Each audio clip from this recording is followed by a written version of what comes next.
Hello সবাইকে, নতুন আর একটা ব্লগ শেয়ার করার জন্য তোমাদের সাথে চলে আসছি এবং দেখতে থাকো পুরোটা। আশা করছি তোমাদের ভালো লাগবে। পুরো দিনের একটা এক্সপিরিয়েন্স শেয়ার করব তোমাদের সাথে। এবং এটা হচ্ছে গতকালকের ব্লগ। গতকালকে আমাদের পার্টি মেকআপের বুকিং ছিল এবং আমি আর আমার টিম সময় মতন লোকেশনে পৌঁছে যাই। এবং 9টা মেকআপই আমি করিনি, আমি 3টে মেকআপ করেছিলাম, বাকি 6টা মেকআপ আমি আমার টিমের সাথে শেয়ার করেছি। এবং দেখো ভেন্যুটা ভীষণ সুন্দর ছিল। আচ্ছা, লোকেশনটা ছিল হচ্ছে তোমার বেলতলা রত্নমৌলি হোটেল, এরকম কিছু একটা ছিল, আমি যতদূর মনে আছে আমার। তো যাওয়ার পর যেগুলো ওদের রুল থাকে, জিনিসপত্র স্ক্যান করেছে, তারপর আমাদের আইডি প্রুফ নিয়েছে, তো যেগুলো ওদের রুল ছিল সেগুলো আমাদের কমপ্লিট করা হয়ে গেছে। হয়ে যাওয়ার পর আমরা ভিতরে যাই এবং ভিতরের জায়গাটা তোমাদেরকে আমি দেখাই। ভীষণই সুন্দর ছিল হোটেলটা, ভীষণই সুন্দর। সামনের থেকে আরও বেশি সুন্দর লেগেছে।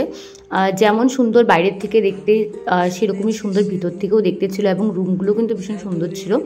গান গাও প্রাণ ভরে, মানুষের বাঁচা মরা এখনো ভাবিয়ে তোলে, তোমাদের ভালোবাসা এখনো গোলাপে ফোটে, আস্থার আলো এই মন নিয়ে আমি।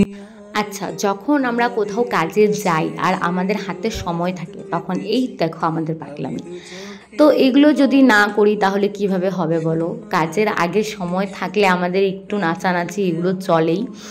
তো এইভাবেই করতে করতে আমার ক্লায়েন্ট চলে আসে। চলে আসার পর আমরা রুমে যাই। রুমে গিয়ে একটু ডিসকাশন করে নিয়েছিলাম কেমন কী ধরনের লুক চায়।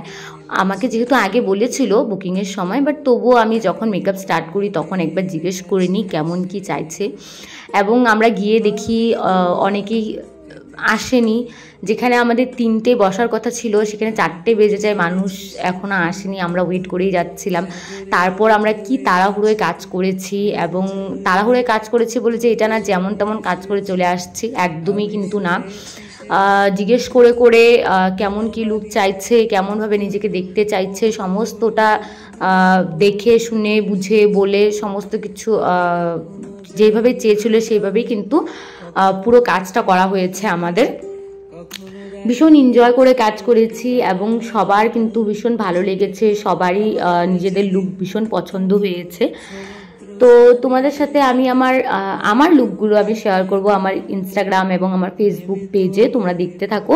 আমার পেজকে ফলো করে দিও এবং আমার ইনস্টাগ্রামে, আমাকে যদি ইনস্টাগ্রামে কেউ ফলো করোনি তাহলে ইনস্টাগ্রামে ফলো করে দিও। মুয়া সীমা সরকার বলে আমি ইনস্টাগ্রামে আছি। আচ্ছা, যারা বলে যে মেকআপ করতে একদমই কষ্ট হয় না, তাদেরকে বলবো যে আমি প্লিজ একটা দিন আমাদের সাথে থাকো, তাহলে বুঝে যাবে যে 4-5 ঘন্টা দাঁড়িয়ে কন্টিনিউ কাজ করা এবং নিজে হাতে মেকআপ থেকে ধরে, হেয়ারের থেকে ধরে, ড্রেপিংয়ের থেকে ধরে সমস্ত কিছু তাদের চয়েস অনুযায়ী করে দেওয়া, সময় মতো করে দেওয়া, সেটা যে কতটা ইজি একটা মাত্র মেকআপ আর্টিস্টই জানে যে কত ইজি, তাই না? তো যারা বলে যে ভীষণ ইজি কাজ, তাদেরকে এটাই বলা যে একটা দিন থাকো, তাহলেই তোমরা বুঝতে পারবে যে কতটা ইজি কাজ এটা। এত ঘন্টা দাঁড়িয়ে কাজ করার পর যখন শরীরে আর দেয় না। আমার তো বাড়িতে এসে শরীর ভীষণ খারাপ ছিল, ইভেন এখনও আমার শরীরের ব্যথা কমেনি।